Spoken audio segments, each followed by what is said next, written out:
Well, let's give recording a try and delve into some doggo character generation. And we will save, as Azrael had pointed out earlier, this is homework for future Maddie. But right now, you know what? We're here together, and there's no sense in me, like wringing my hands and worrying over something that I can't fix at the moment. We'll go through the broadcast, we'll have fun, and then it'll time to be unconscious and wake up on Sunday and see what I can address, and delve a little bit deeper into the broadcast software. No, Coffee, I appreciate you. You do. Is Windows just gonna push notifications? Yeah. All right. I mean, you know. I don't ask for them, but it says you're doing something else, so I'm gonna push that notification. What's that? You want to be on your computer? I have a minor update. Too bad. All right, so yeah, we made a husky sorcerer sage, and a Pomeranian. Soldier wizard, specifically necromancer. Excuse you. Hey. Oh man, is today just gonna be a Murphy's Law? Get down from there. Hey. I guess today is just gonna be a Murphy's Law kind of day.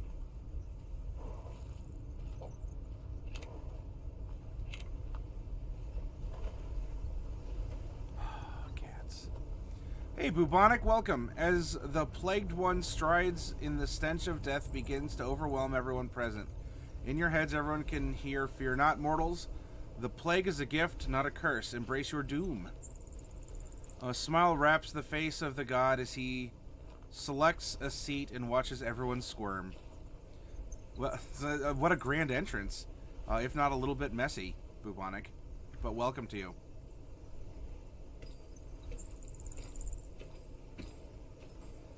This cat's gonna knock something. What are you doing? Get down.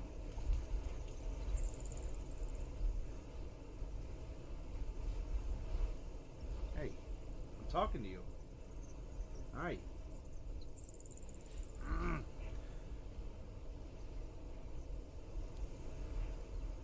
Hey, Risky, welcome. Welcome to the Murphy's Law stream. It's Saturday night.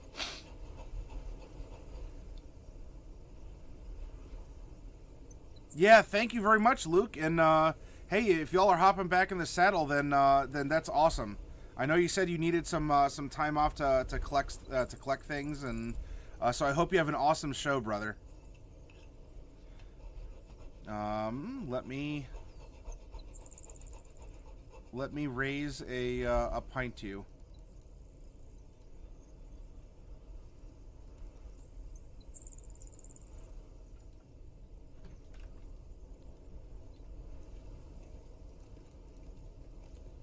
There we go.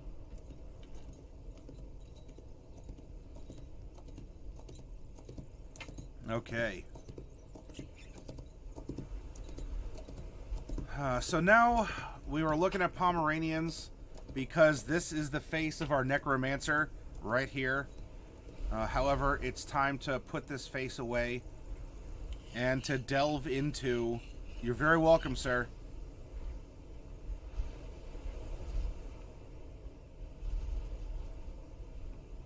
No problem, Luke. Hey, it'd be nice if you could, but if you're broadcasting, go and rock that thing. Have an awesome broadcast.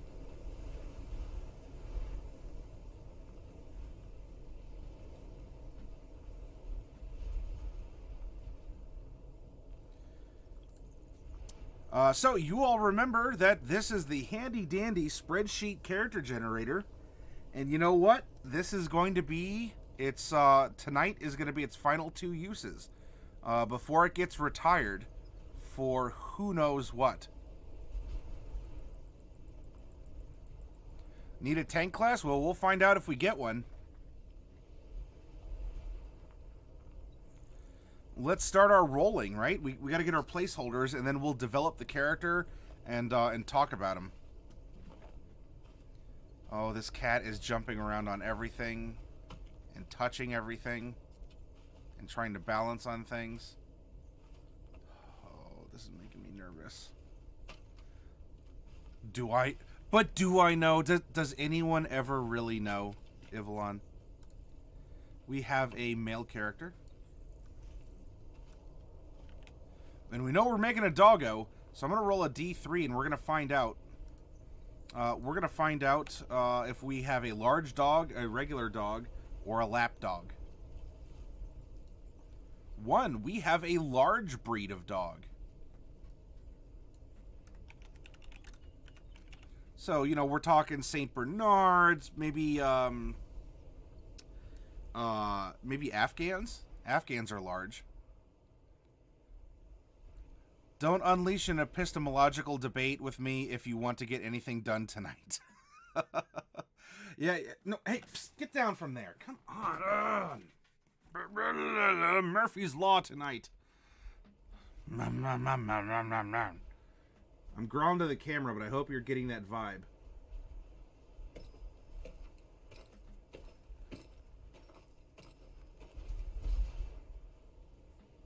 Yeah, what are you going to do now?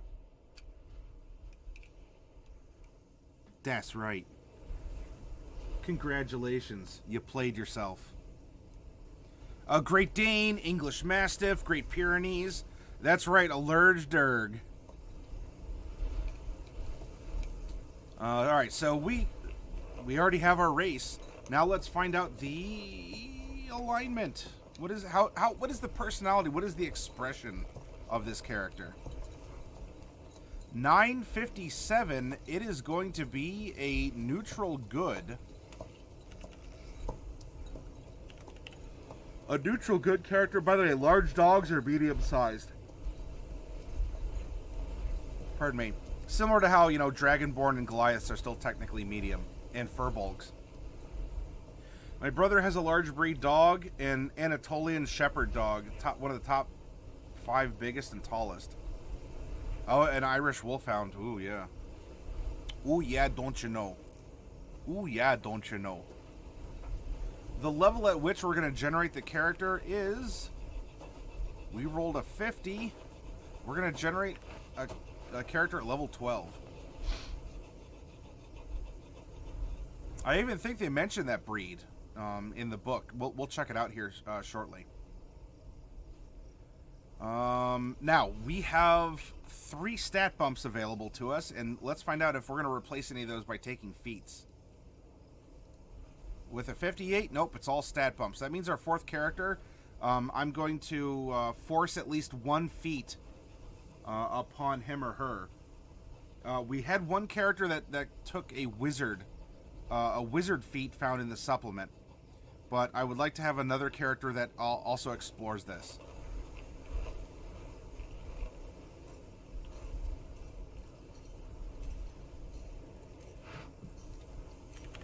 As for the background of the character, I'm putting a 14 because there's 13 in the player's handbook, and there is a custom background in this supplement. And if we don't get it here, then our last character will be using the custom background. We rolled a 3. Ooh, a criminal or a spy.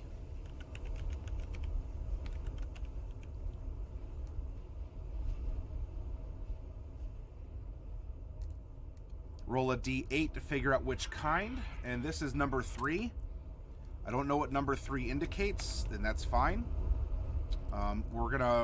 It's a placeholder, and we'll figure it out.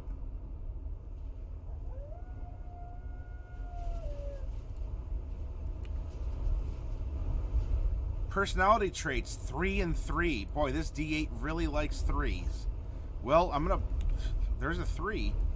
I would like it to get a different result, though. There's a 7. There we go. 3 and 7. And now it's time for the 3d6 for the ideal, bond, and flaw. 2, 2, and 2, respectively.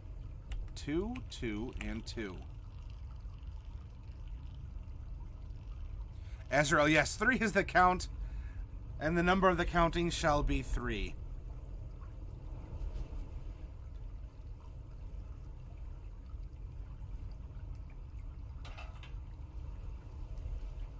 No more, no less.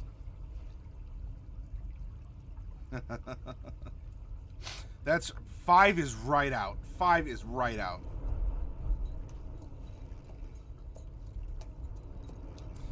Now, which class? Right, we have a sorcerer and a wizard. Which class will our doggo be? Here's our handy dandy golden D12. Dun dun dun dun. Are you ready? You ready? And 3, a cleric. So we have a sorcerer, a wizard, and a cleric. I'm going to roll a D8 and we're going to figure out which domain our cleric is in. Rolled a 3. I rolled a 3 on the D8. Come on, when does that ever happen? Sheesh. That is going to be the light domain. The light domain.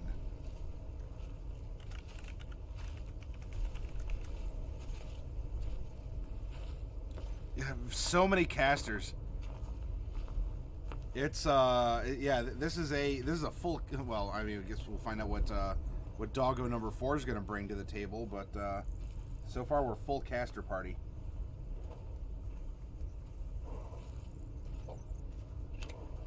Spells for days. I think something about 3 should be his name. I'm open to suggestions. I burden you all with the I burden you all with the task of naming the character if something stands out. Height and weight, it's really going to depend on the species or the breed that we choose. So I'm not too worried about this. But what we can generate is how old the character is going to be. Rolling a 67, that is going to put us in middle. We have a middle-aged doggo.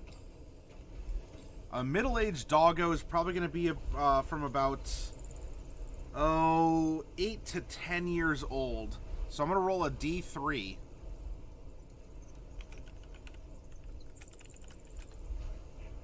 For 8, 9, or 10. 10 years old he is.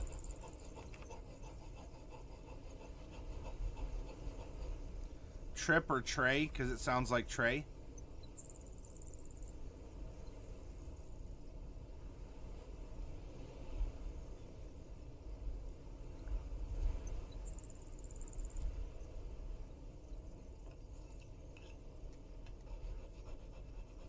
All right, we are finished with the character generation prompts here. And so this gets minimized for the second to last time. Dun dun dun. And now we come over to the supplement.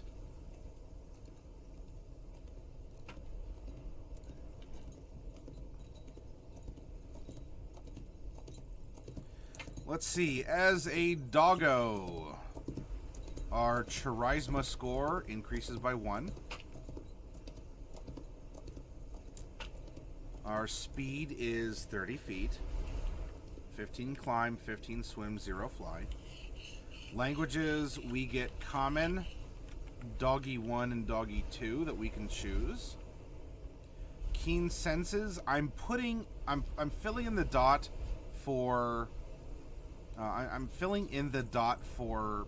proficiency, though as the supplement states, it's not proficiency, it is advantage, and it's advantage on 2 senses and disadvantage on a 3rd in the condition that deals with colors, which may be accurate for purposes of being a dog. For purposes of 5th edition, I think this is just a lot easier. Coffee Cat says, Sir Bigamus the Third. Woofius Barkington III, colloquially known as Trey. Hey, Cake Boss, welcome. Best friend. Oh, yes. Doggos get an inherent spell. We can cast Charm Person once per long rest off of Charisma.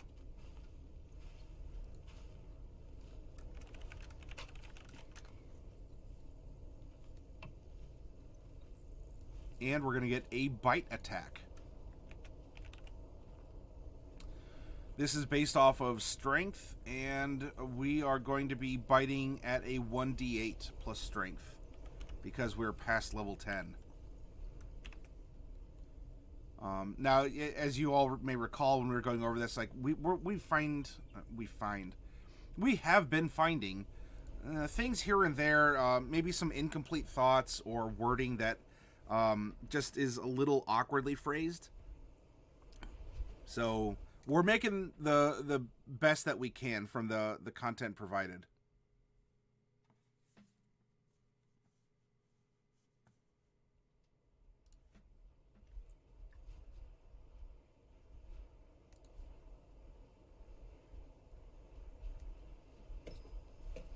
Now, as we are a big dog, I guess we'll change that to we're a big boy. Big dogs are the strongest and most physically imposing mammals in the canine family. Mastiffs, Saint Bernards, and Alsatians all fall into this size of breed. So we are medium-sized. Our Constitution score increases by 1. And when you use your bite attack, you roll 2 dice for damage and choose the higher result. For a critical hit, roll 3 dice and choose the best 2 results.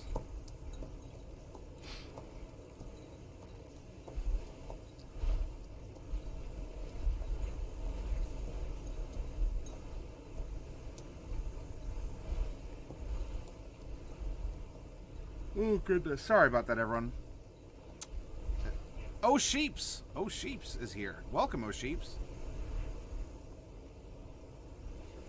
Oh, Sheeps, we have a big dog with a criminal pastor who is a spy and is a cleric of the light domain. Now, as a part of character creation, there are 22 different breed abilities. And I like, see, this is an aspect of this supplement that I like, where you have the basic doggo, you have another component of what is another shared trait among the group of lap dogs, sort of like regular sized dogs, and then big boys. And then because you can have more specialized breeds or training, that you get these breed abilities. And at character creation, it is prompting you to choose 2 to count as like your racial abilities. So I'm going to roll a 22-sided die twice. Number 8 and number 10.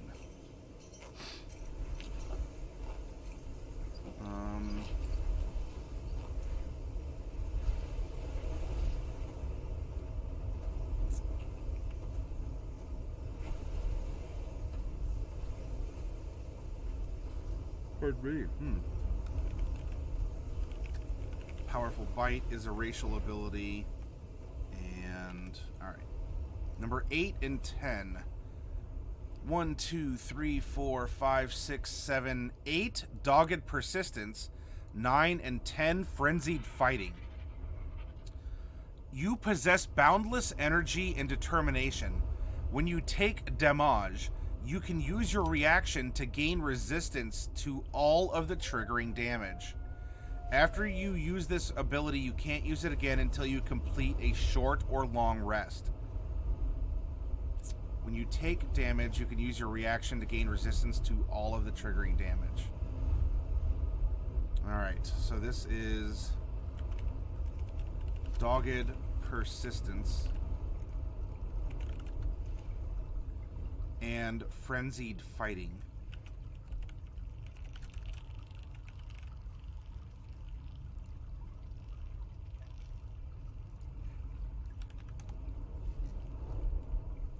You are adept at the frantic combination of barking, scratching, biting, and general chouse that typifies some dogs when they are enraged. Once per long rest, you may cause each creature in a 15-foot cube originating from you to make a Constitution saving throw. On a failed save, a creature takes 2d8 damage and is pushed 10 feet away from you. On a successful save, the creature takes half as much damage and isn't pushed. Oh, you know what? We rolled a Cleric. There is a doggo domain specifically. And so I think that, we're going to replace light with the doggo domain. Since we want to explore this, the supplement. So we'll look at that in just a second.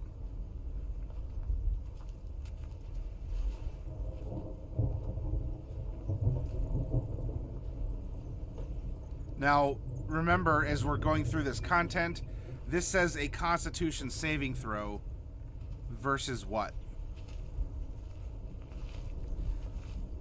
If you are making homebrew content out there, remember,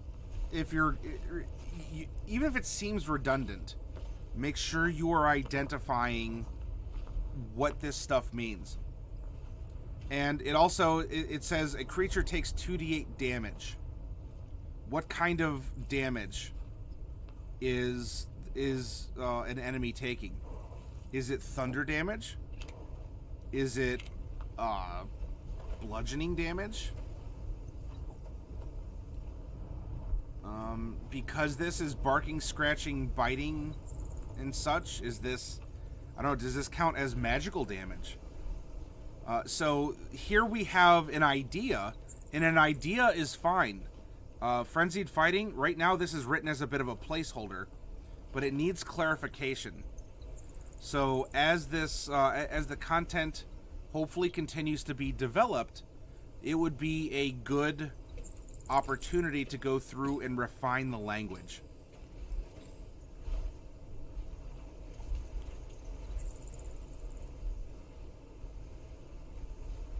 It might, but then Evelyn, it also says it's barking and general chaos.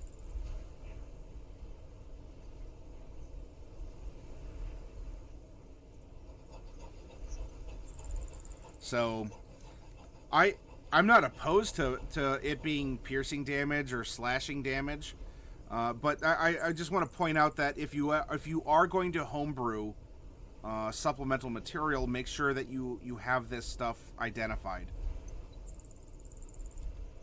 Oh, Sheeps wants this to be an Irish wolfhound. Yvonne, it could be raw damage. All right, so we have a big boy with a powerful bite, dogged persistence. So we can take some hits, and then we can deal some hits as well. Who is a cleric? And by the way, so this is a husky cleric. This is the holy symbol here.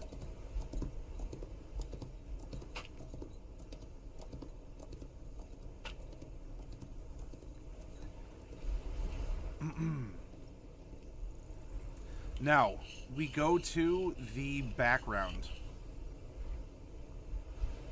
I did this a little out of order. I normally start with the background, but it's fine if we start with the race first.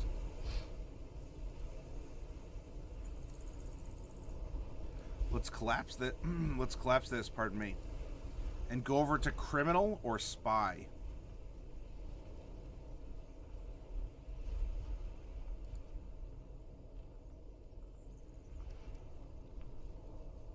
A bone-shaped ID tag is the holy symbol.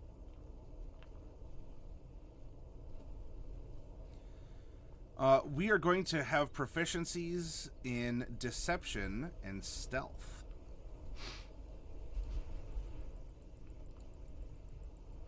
We will have a tool proficiency with one type of gaming set and thieves' tools.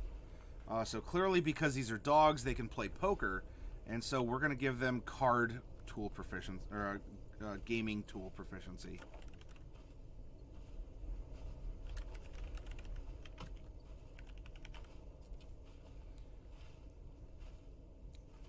Equipment. We are going to get a crowbar. And every good criminal should name their crowbar. So if you have any suggestions, I'm open for it. Dark clothes with a hood. And a belt pouch with 15 gold pieces. McFluff was a dice roller. That is true, Azrael. Now, our criminal specialty was number 3, an enforcer. So, either as a criminal or as a spy, we are an enforcer. Someone who is intimidating, maybe the muscle, someone that the boss sends out in order to collect or send a message or otherwise get things done.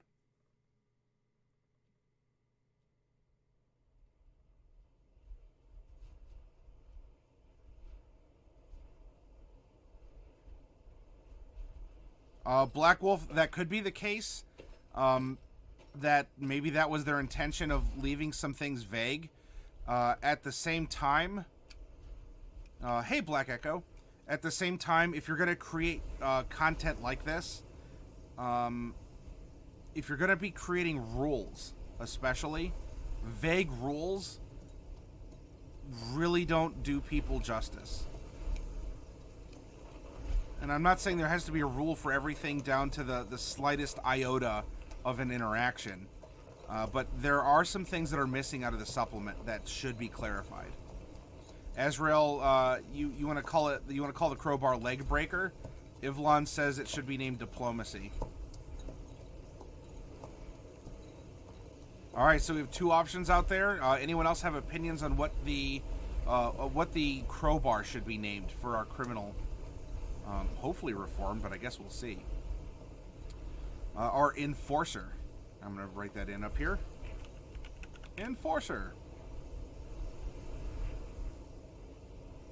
Churches have their own enforcers. Think about the Inquisition. If the Inquisitor isn't an enforcer, I don't know what is. Call the crowbar crowbar.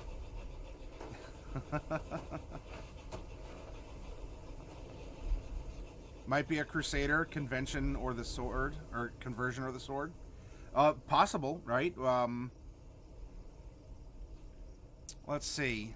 Now, not that we have to abide by this. I mean, so speaking of things like rules, the prompt here is: you are an experienced criminal with a history of breaking the law.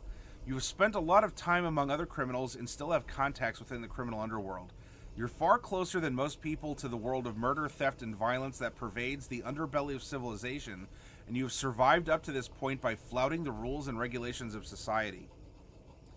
What this might play into, if we are a neutral good cleric, is that we have converted, right? We have found penance. We are no longer a bad boy. We're a good boy. We are a good boy hoping to gain best boy status. But we haven't done it, right? Because we've still done some bad things. And in order to get our... yeah, he's a good guy. I was thinking like good guy, but we're talking like we're talking big doggos and best boys. Hello again, Black Echo. Call the crowbar bone. So you know, we were a bad boy, and we have found salvation, and we're a good boy, but we're not the best boy. But if we're using our criminal contacts to go and try and teach other bad boys how to be good boys, then that will help us be best boys. And there we go. So we could very well have been an enforcer, and so yeah, instead of the light domain that we rolled up, we're going to use the domain that's inherent in this supplement.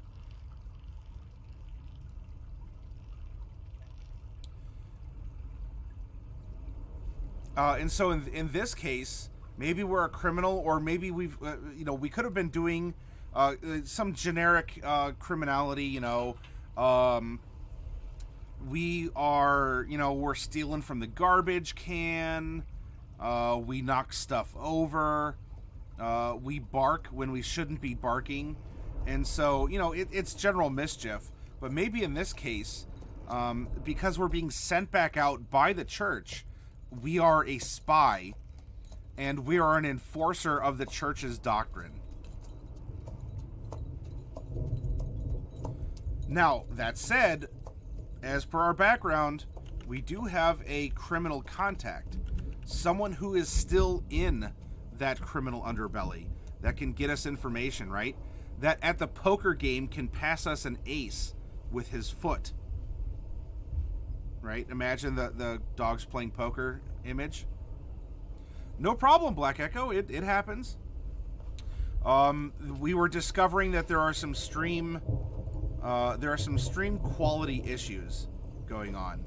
And so if those quality issues on my end are causing problems on your end, I'm the one who has to apologize to you.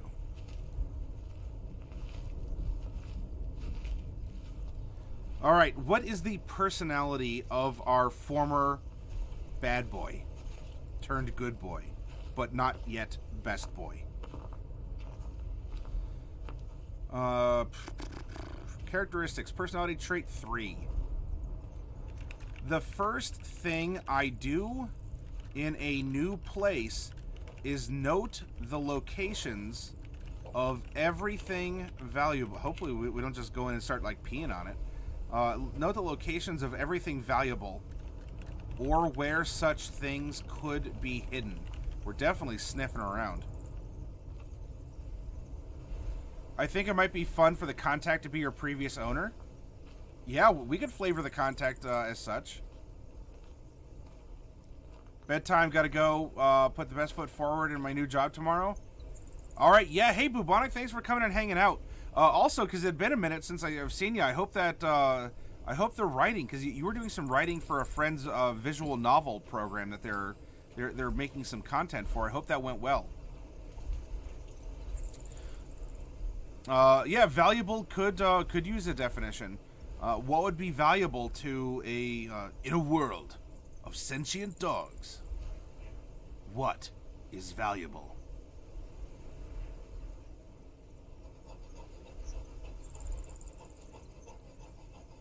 Black Echo, yes, we are going through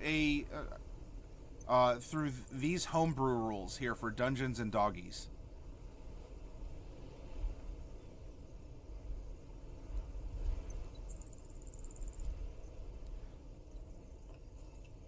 And personality trait numero 70, the best way to get me to do something is to tell me I can't do it. Never tell him the odds. Never tell him the odds. Don't go on the couch. What's that? Did you tell me not to go on the couch? Not only am I going to jump on the couch, I'm going to turn in a circle 3 times and settle down and just kind of wiggle down into the cushion. And my hair is going to be all over that thing. It's coming slowly. A few family problems came up, so I had to put it aside for a few weeks. Back at it later this summer.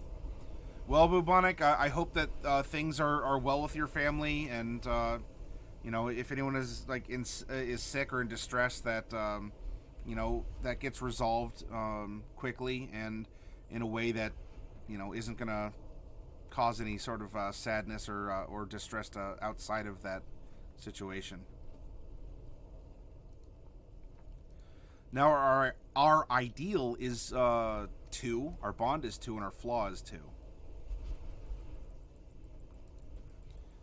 I'm gonna boop boop boop boop boop boop scoot this over just a wee little bit. Ideal number 2 is freedom. Chains were meant to be broken, as are those who would forge them. Ooh. We are definitely anti-leash law. Bond number 2. My ill-gotten gains go to support my family. You could replace chains with collars. Exactly. You would just use them as prompts. And our flaw is number 2. When faced with a choice between money and my friends, I usually choose the money. Ooh. But we can justify it because we know that it's going to our family. So while I'm choosing money over friends, aren't I really choosing family over friends over money?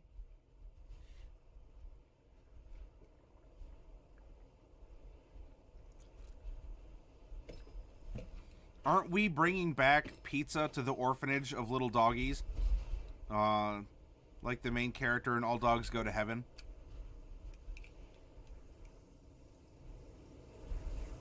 Oh, your aunt passed away 9 days ago.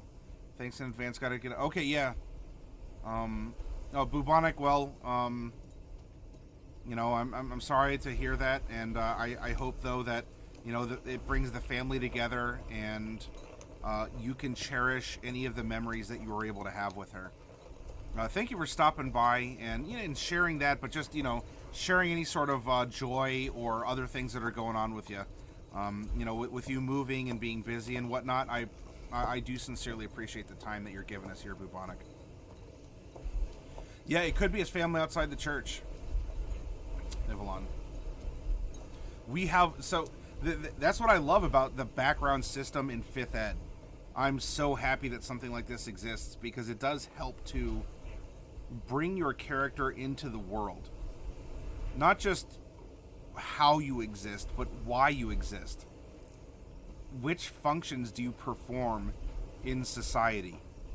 How were you molded by it, shaped by it? I was born in this society. Or family in the mafia sense, that's true. It could go to the criminal context. Maybe, what if our character in trying to reform is trying to buy off a gambling debt, right? For a group of friends, and that way that they'll know what it's like to break the chains of this criminal life, so that they too could be good boys, and perhaps even one day be best boys. I like being annoying and using the traits to ask my players a lot of questions about the specifics, says Ivalon.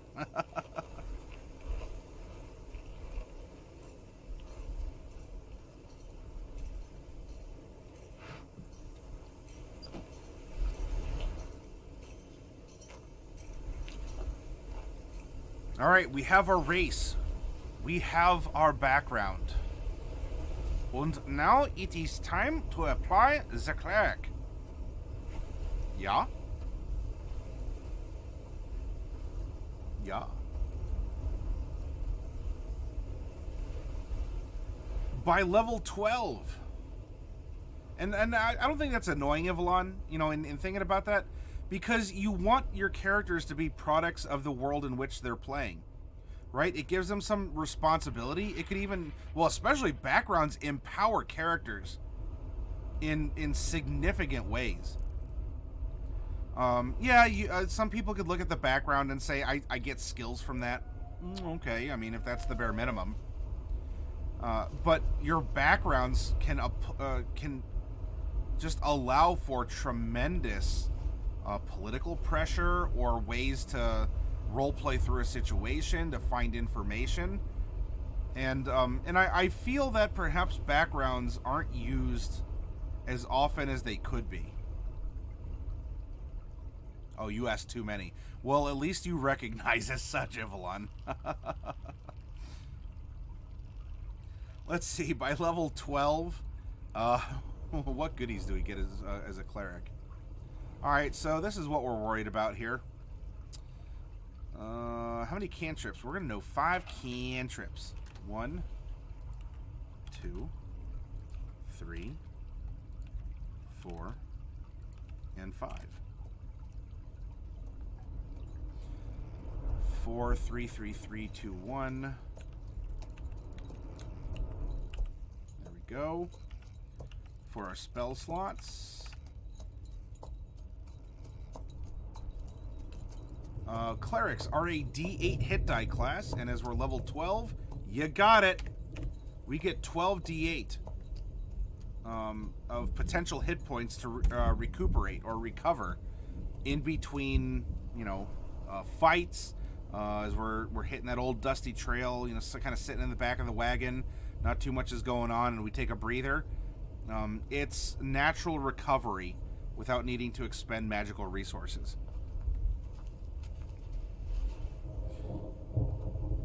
We are going to get proficiency. I'm gonna peek a little bit ahead here because at level 1 is when you choose your domain.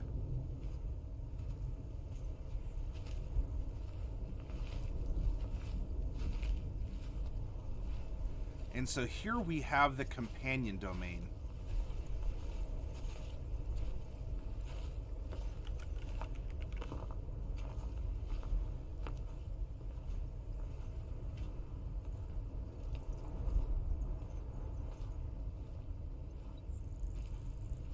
Alright, it looks like at level 1 we are not getting any sort of armor training. So we're going to get Aspect of the Amicable. When you choose this domain at level 1, you can use the Best Friends ability once per short rest.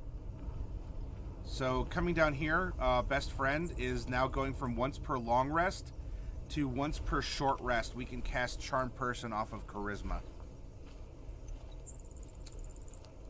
Alright, now let's go back to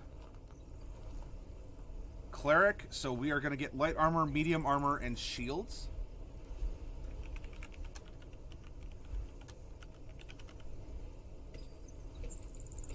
All simple weapons. No tool proficiencies. Wisdom and Charisma are going to be our proficient saves. I hope that doesn't annoy any of you that I purposely, like, mispronounce some of these words. I do it for fun and to, you know, if it catches people's attention, to kind of hook them back in. But it's also just fun to, I don't know, just play around with words. And pronunciations. Because English is fun. Choose 2 skills from History, Insight, Medicine, Persuasion, and Religion. Well, I know we have Deception, because we're used to that. Persuasion, given the fact that we have this... We have a an evangelical doggo here. So I think Perception would work very well. And if our character has found Religion, perhaps Religion, but at the same time, you don't need to know a lot of the minutia of a religion in order to be religious or to follow it. Like, you don't need to memorize, you know, there's not a minimum quantity of, you know, 120 Bible verses you have to you know, memorize before you can qualify to be some sect of Christianity. You can have plate-wearing clerics in 5e Azrael.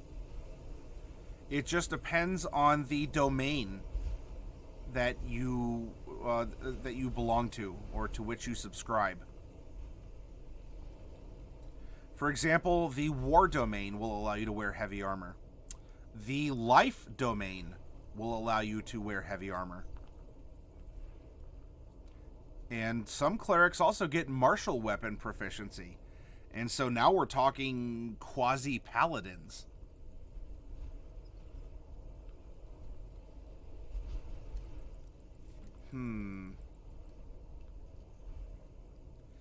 First thing I do is note the locations. Best way to do something is is the best way to get me to do something is to tell me I can't do it. I'm freedom. Chains were meant to be broken. My ill-gotten gains go to support my family. When faced with a choice between money and my friends, I usually choose the money. The money, Lebowski, the money.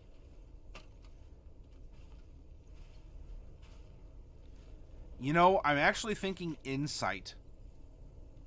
To be able to read people, right? I think we have a very empathetic character here, right? He found it in his own heart to make up for his past transgressions and to go from being a bad boy to a good boy.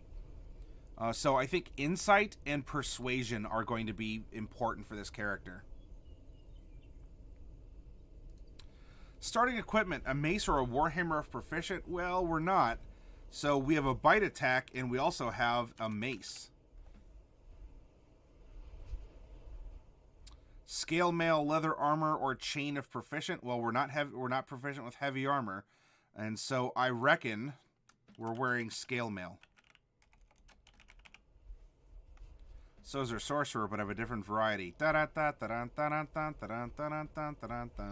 Thank you. I'll be here all night. Make sure to tip your broadcaster. A light crossbow and 20 bolts or any simple weapon.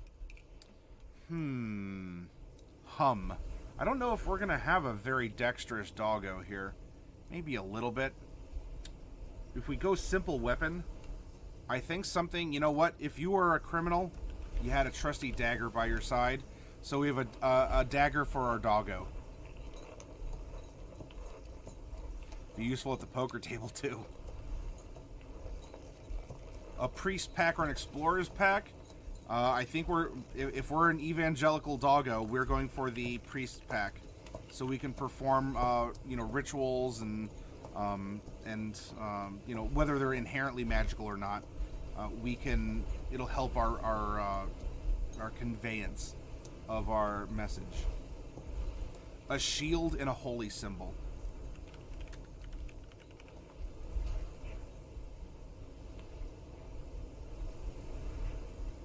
So up here, we're going to indicate that we're using a shield for an extra +2 armor.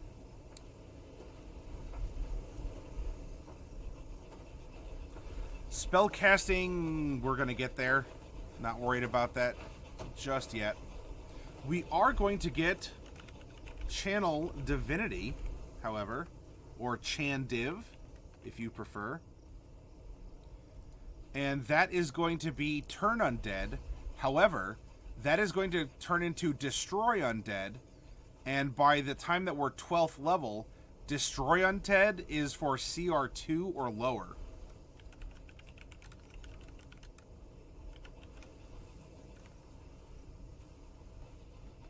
And our other Channel Divinity, and in fact we're going to get 2 more, is going to come from our domain. But we'll get there. Let's find out what the basic cleric gets, what all clerics will have exposure to. There's our Chandiv, ASI. We're going to take those in just a little bit here when we worry about stats. There's our Destroy Undead and Divine Intervention.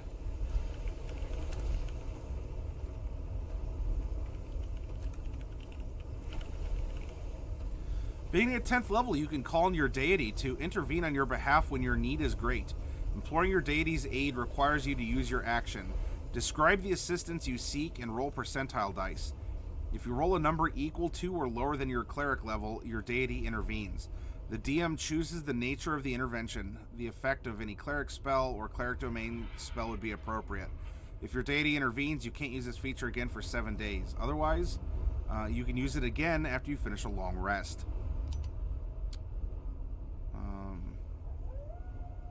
Alright, so that is our clerical stuff. Now that we're getting more into the domain, let's head over to the companion domain.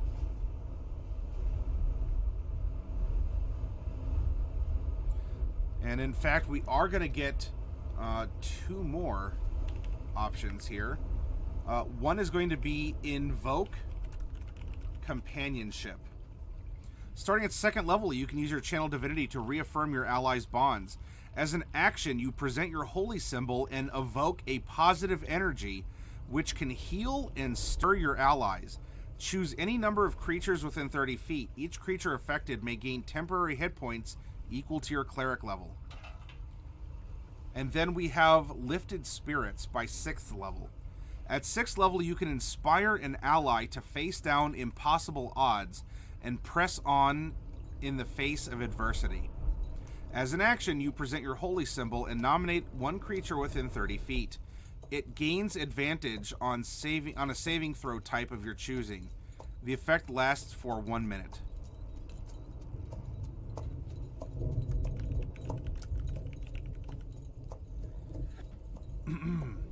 Hey, Tresta Flump, welcome.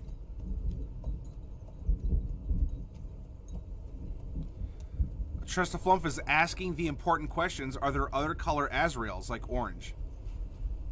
And Azrael replies, there may be.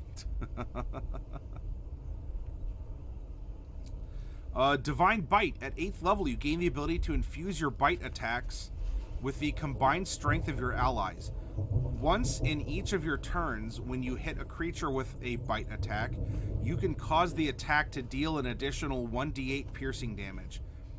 When you reach 14th level, the extra damage increases to 2d8. And again, this is where I would say some clarification could be needed in that, is this radiant damage? Because now here this says an additional 1d8 piercing damage, which means we can retroactively go back to the bite description earlier where it doesn't clarify that it's piercing damage, but here it is. But as this is also a divine bite, does our bite not count as a magical weapon attack? Yes, we are making more doggos, Trustaflump. Gargamel's Azrael was an orange cat, as I recall. Was it an orange tabby?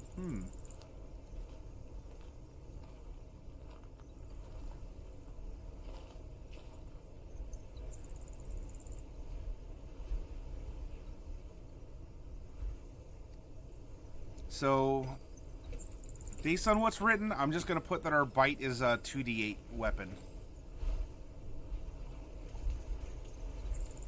I know there's a conditional writer on this, but just for simplicity's sake. And we're not high enough level to get Leader of the Pack. However, we are going to get these spells that are meant for our domain.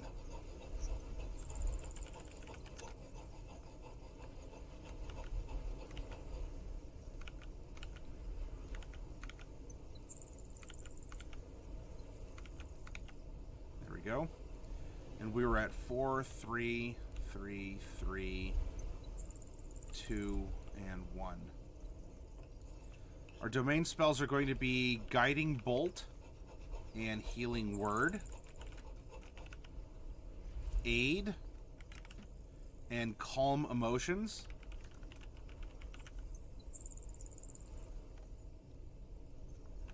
Beacon of Hope, and Mass Healing Word. Death Ward. That's different than the Healing Word. This is the Death Word. And Locate Creature.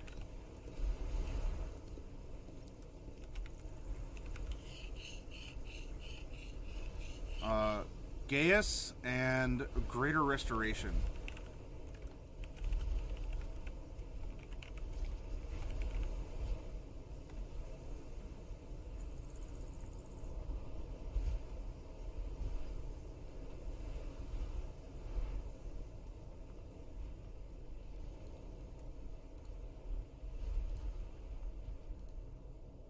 Oh yeah, look at that. Look at that. Look at that Azrael. There you go, everyone. There was an Azrael, the orange.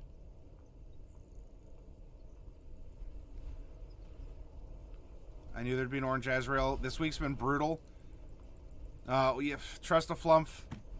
I'm with you on that. This has been a this has not been an optimal week. I hope ultimately though things are going well. I know that you've been struggling a little bit with that spectator bot and in whatever else has been happening, but I hope that you can find some peace now that we're in the weekend. Roger Twy, wait, what? Dogs have pets? You're blowing my mind. Oh, with work, but yeah, it's set now. Good, good, good. The robots are on the rise. You gotta watch out.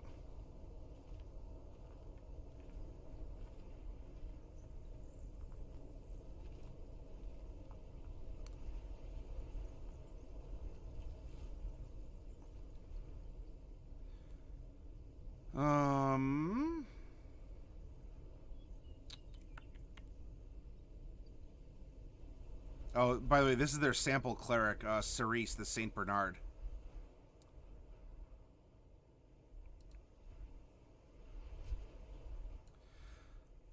Well, you know, with that, we have filled out. We're casting off of Wisdom. These are cleric spells with spells prepared equals our cleric level plus our Wisdom modifier. And we'll get there. We'll get there. So our archetype, you know, really, we have included anything that was going to be pertinent.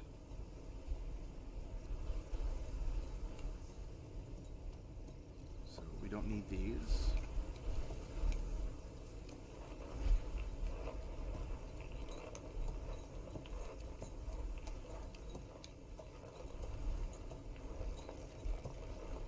And we are at Channel Divinity 2 times per rest.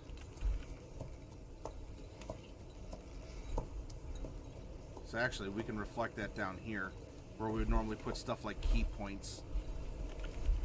Chandiv 2. Alright, we have our race, we have our class, and we have our background features for this dog. We also have a very interesting story of how this character came to be. I love this. I love this process. Well, yeah, you know, wiggle away, trust a flump. This is a good place for it. Tonight has been a bit of a Murphy's Law, where I've just had a lot of stuff happening, which is also kind of the culmination of my week as well. Indeedy, indeedy. I think maces are 1d6 weapons. Bludgeoning, piercing. Alright. We have our chassis. Now let's drop the Hemi into it. Big mood. Yeah, you know, this has been a bit of a big mood, I think, for a big mood week. Particularly for this evening. But, yeah. You know what? And it happens, oh sheeps. And you gotta... DM Catalyst, hi. Well, I was just talking about how it's going. It's been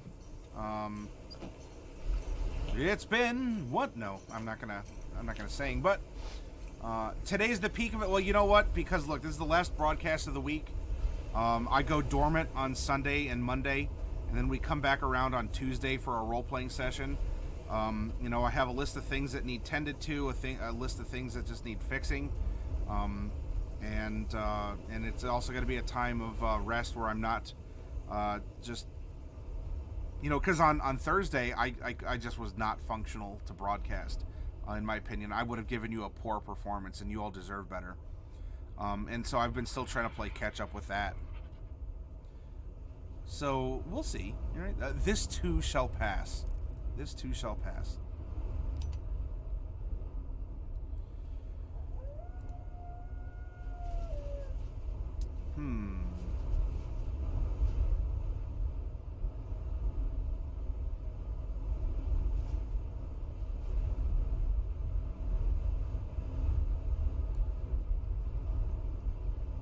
So we're playing a support caster cleric. Wisdom should be high. Does it have to be the highest? I don't know. I'm kind of torn. I think we should have a decent strength. We do have some training, though, in Dex. Whew, we are splitting between a lot of different stuff here. We're probably not the smartest. We didn't make the smartest decisions in our life. If we go 15, 145. All right, 14.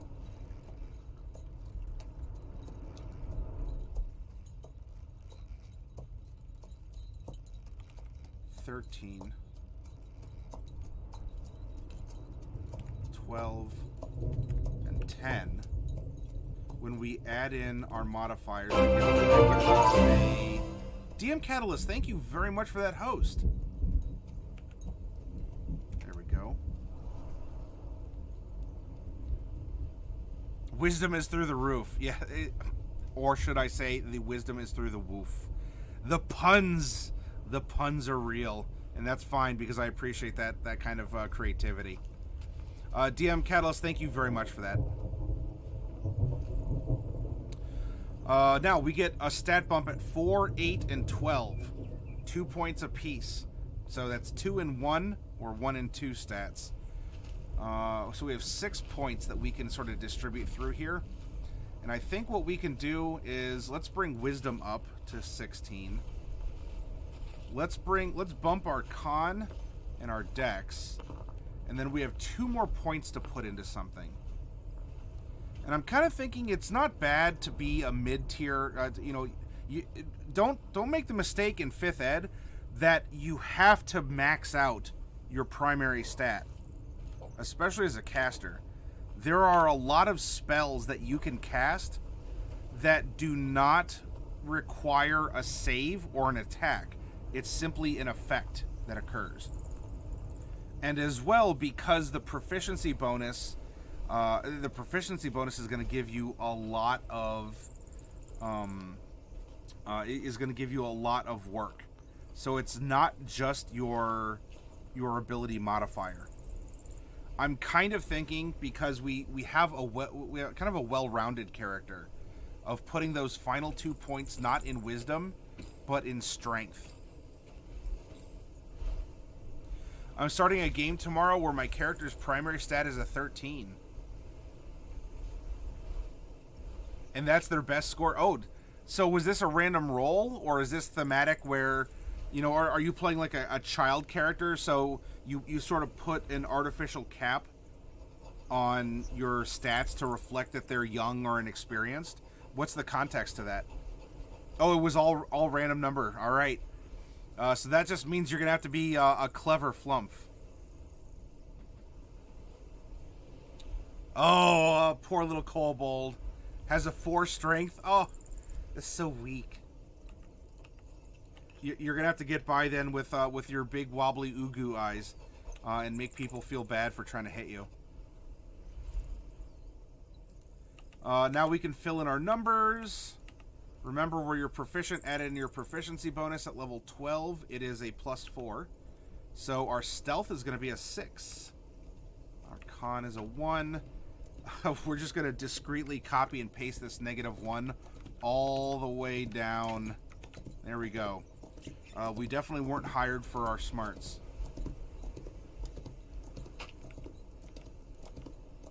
7s on our proficiencies and 3s elsewhere. There we go. That's going to give us a passive perception of 17. Oh, we must have been a lookout. Well, if we were an enforcer, or we are, that's 10 plus your perception modifier. Has a 4 strength. That and being a moon druid. Well, that might not be so bad if you're playing a druid, because your normal kobold form may be, a weak little babby. But when you turn into a bear, you get, you turn into a bear. In fact, your bear might even have the strength of 5 bears. So you have kind of a fun little Hulk thing going on.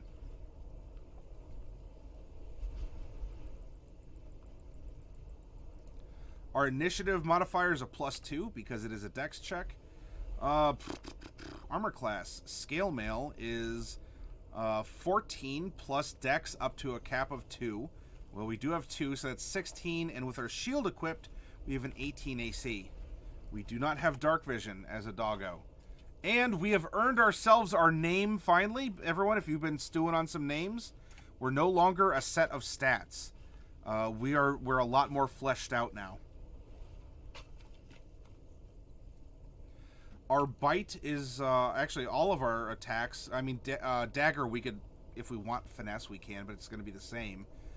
This is going to be at a +6 to hit. And we're going to get an extra 2 damage off of our other weapon attacks. Our spell attacks are based off of wisdom, and so that's going to be a +7 to hit with our spells. And to resist the effects of our spells is going to be a 15 needed by our enemies.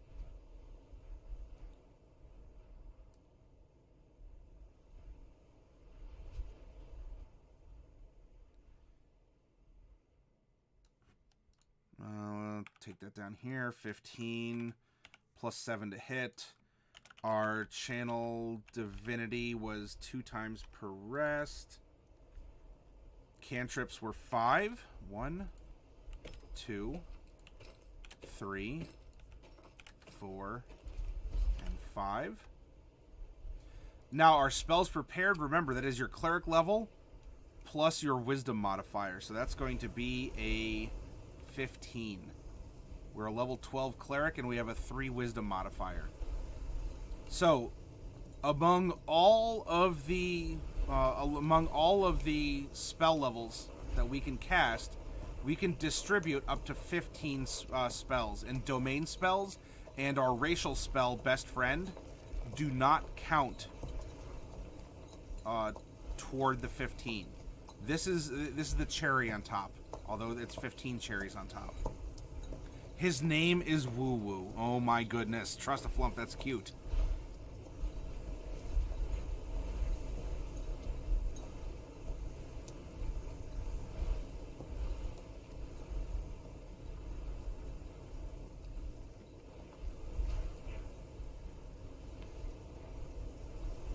So I'm not going to worry about the spells for this character.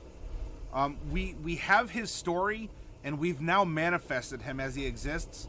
Right? He's middle-aged. He's a born-again doggo. He used to be a bad boy. Now he's a good boy, hoping to be a best boy by going and sort of infiltrating the criminal underworld on behalf of the Church of the Good Mother, this companionship domain, and to try and convert other bad boys to be good boys. DM Catalyst is saying Diogi Southpaw. His name should be Fufu the Best Boy.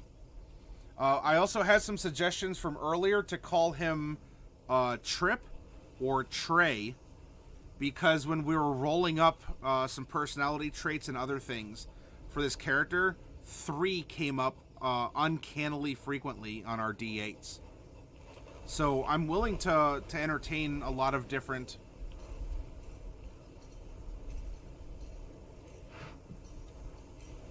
pronounced dog. Oh yeah, and Coffee was saying Sir Bigamist the Third, and then that earns the nickname of Trey or Trip. Though, where did the Sir come into play? Is that just a is that something we're adding ourselves to sound a little bit more proper, or should it be something like brother? Are we Brother Bigamist the Third? Because.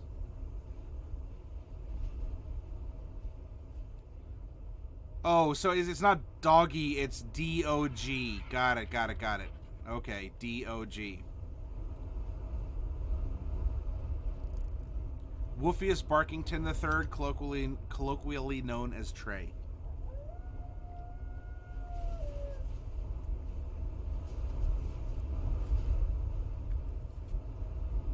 Well, then we could let's work on aspects here. So let's do Big Brother. Right? He's big, and he's a brother in this faith.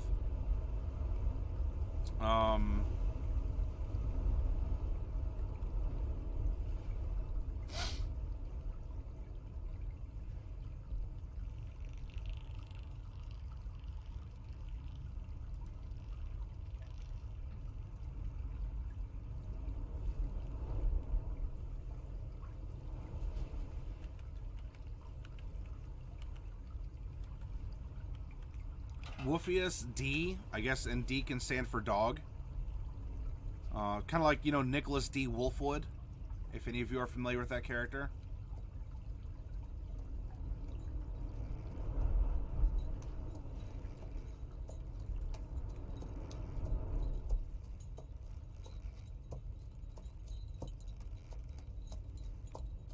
Alright, Victor, no problem.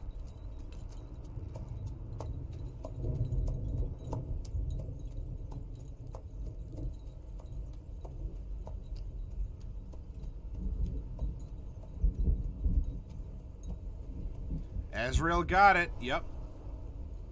That cross is full of mercy.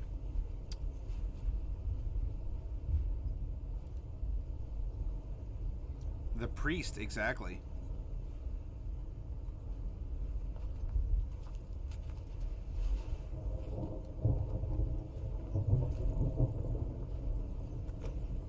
Ah, oh, Sheeps is getting the vapors here.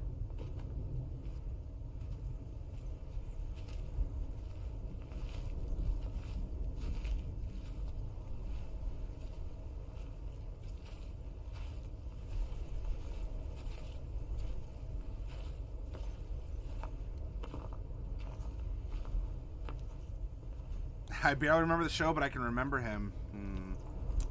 Fond memories. And no spoilers. No spoilers.